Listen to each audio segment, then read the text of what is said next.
अभी हाल ही में एक इंटरव्यू में ध्रुव राठी ने नरेंद्र मोदी के बारे में बोला था कि मोदी से अच्छा एक गधा बेटर है। मोदी नहीं तो और कोई तो है ही नहीं। इतनी बुरी हालत कोई भी और सरकार नहीं कर रही। मोदी से अच्छा एक गधा बेटर है, एक एक्चुअल डोंकी, क्योंकि वो कुछ नहीं करेगा वहां पे बैठ के, और कुछ ना करना इस तरीके से देश को डिस्ट्रॉय करने से बेटर।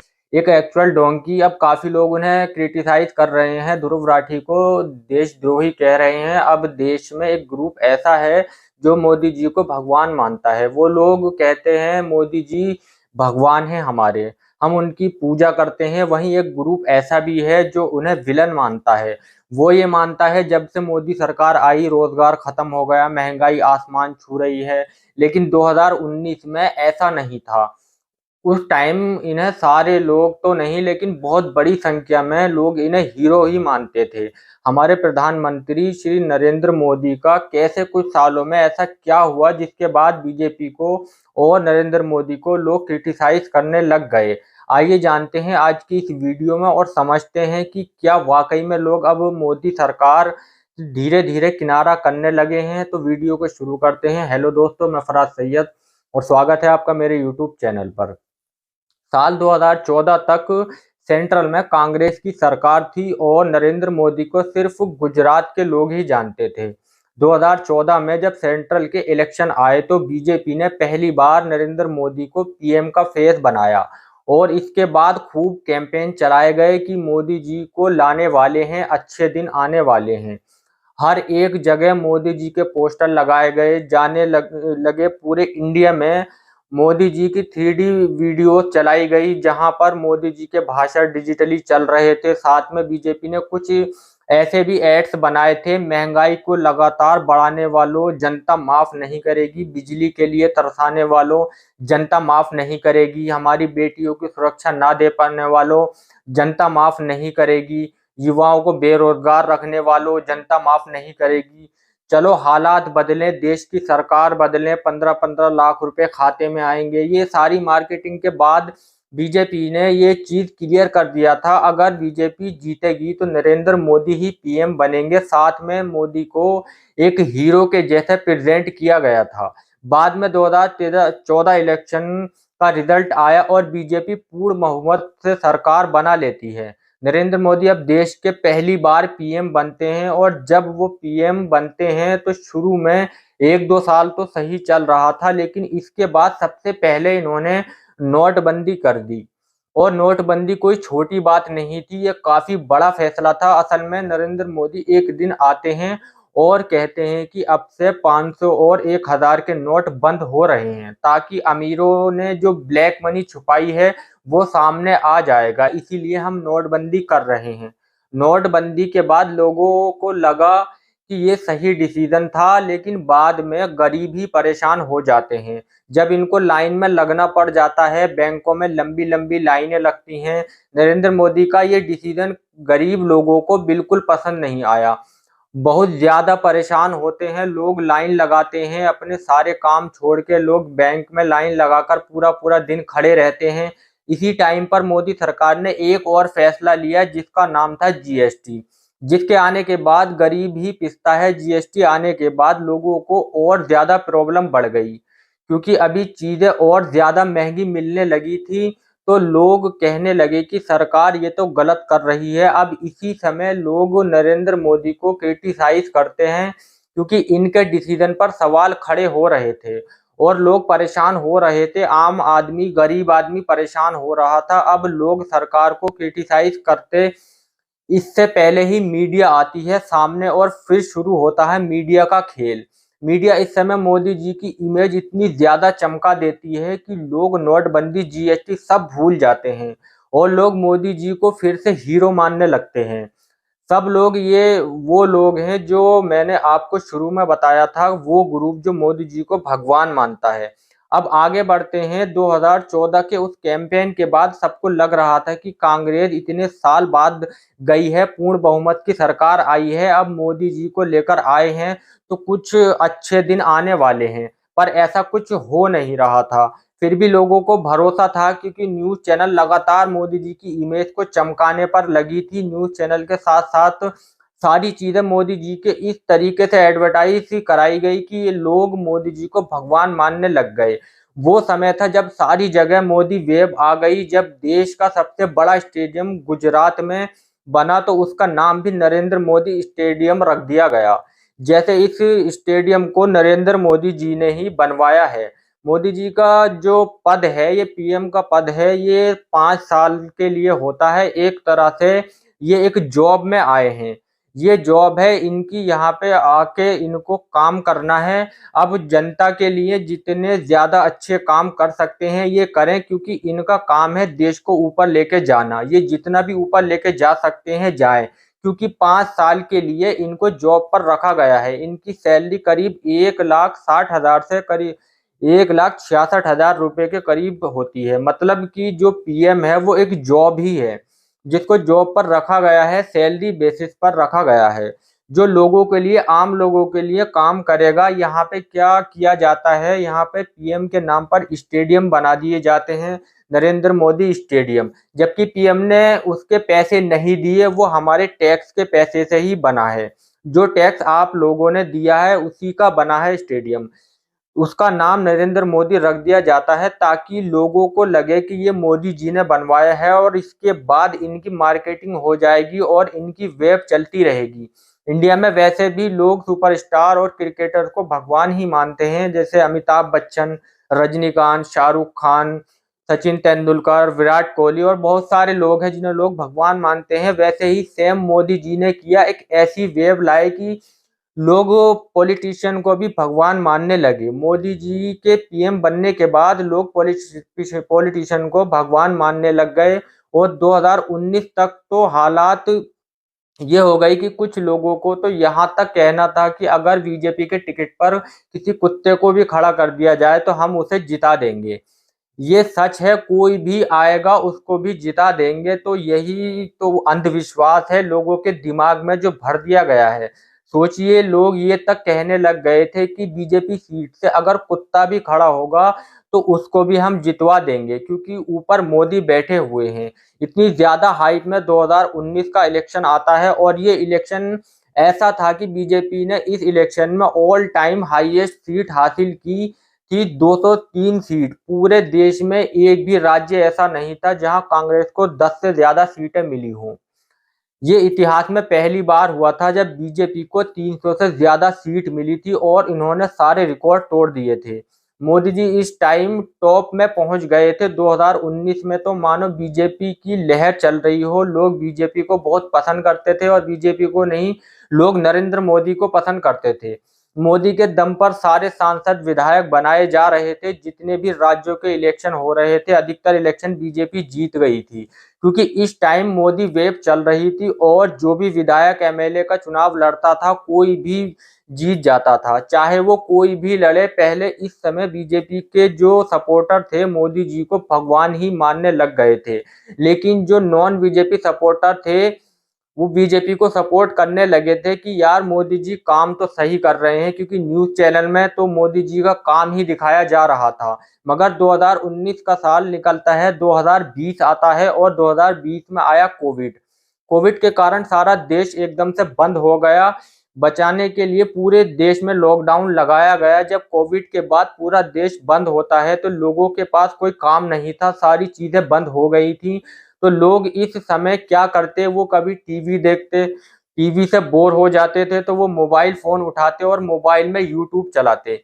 2020 के बाद ध्रुव राठी, नीतीश राजपूत, श्याम मीरा सिंह जैसे क्रिएटर का राइज हुआ, जो असल में फैक्ट के साथ बात करते थे और टीवी न्यूज चैनल से काफी ज्यादा अलग बातें कर रहे थे। लोग जब इन इंडिविजुअल क्रिएटर को देखते हैं तो लोगों को समझ में आता है कि न्यूज चैनल तो सिर्फ मोदी जी की अच्छी बातें ही बताते हैं, और वो भी 100% बड़ा चढ़ाकर।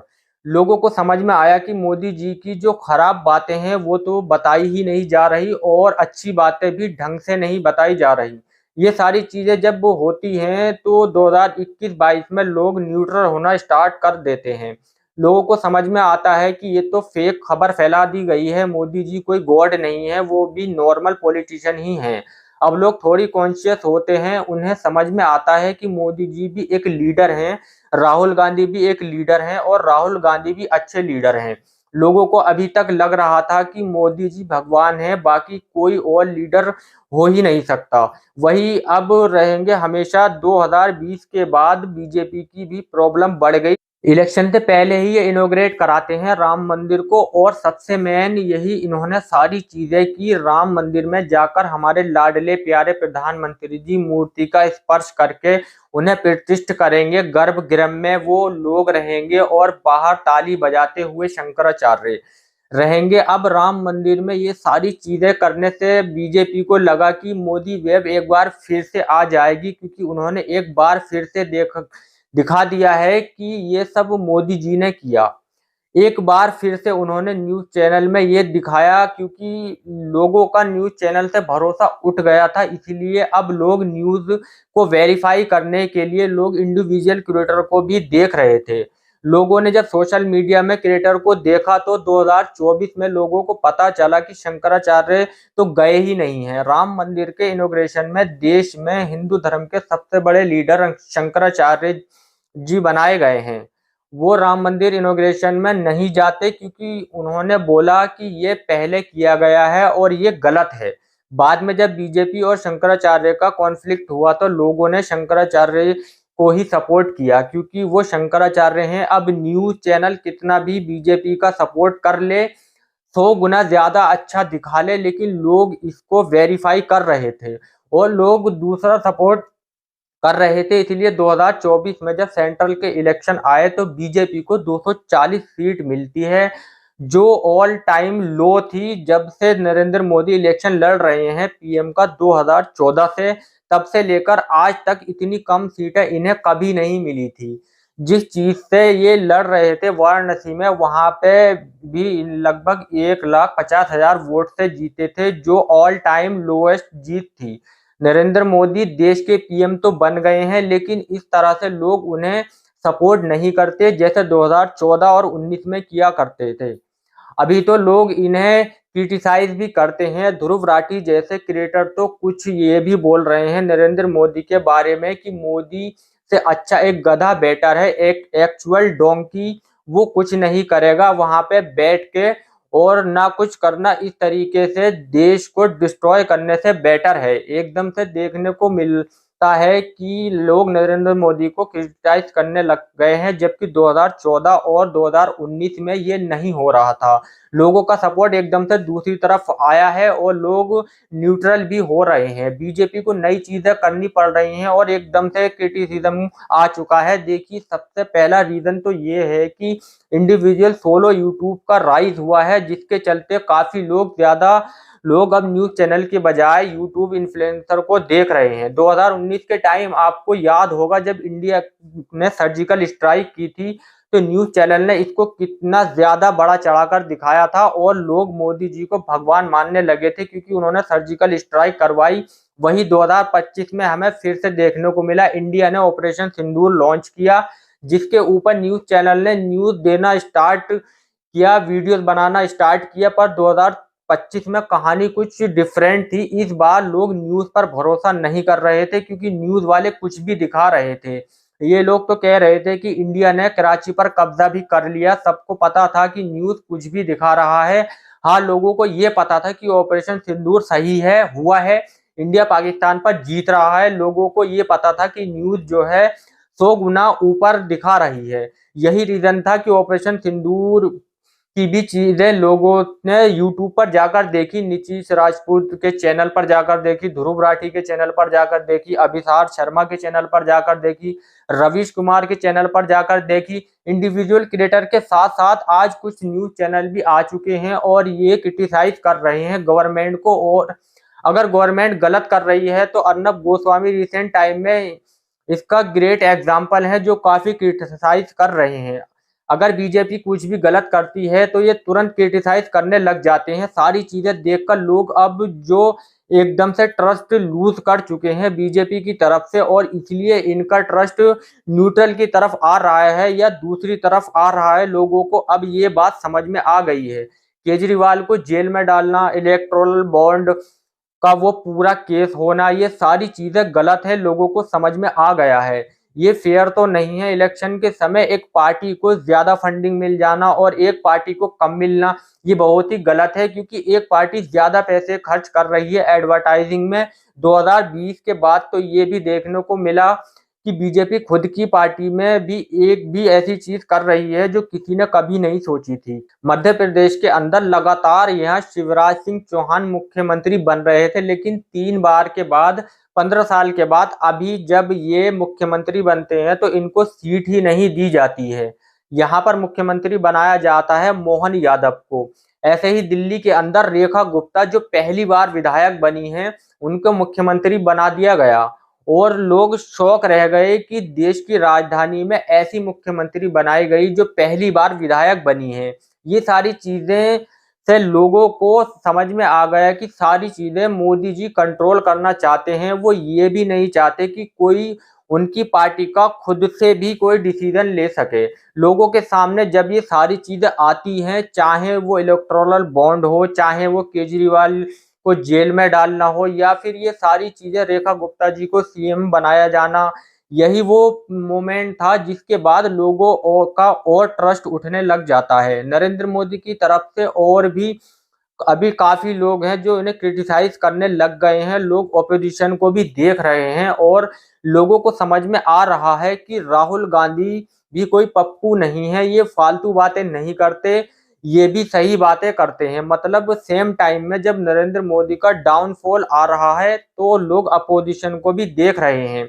और लोगों को समझ में आ रहा है कि जब लोग इन्हें नहीं पसंद कर रहे हैं और राहुल गांधी को पसंद कर रहे हैं, यही रीजन भी है कि लोग अभी भी क्रिटिसाइज कर रहे हैं बीजेपी को। हालांकि ऐसा पॉलिटिक्स में होता रहता है, कभी कोई किसी को पसंद करता है, कभी कोई किसी पार्टी को पसंद करता है, पार्टियां बदलती रहती हैं। वैसे आपको क्या लगता है, क्या रीजन है जिसके चलते एकदम से अभी लोग बीजेपी को क्रिटिसाइज करने लग गए हैं?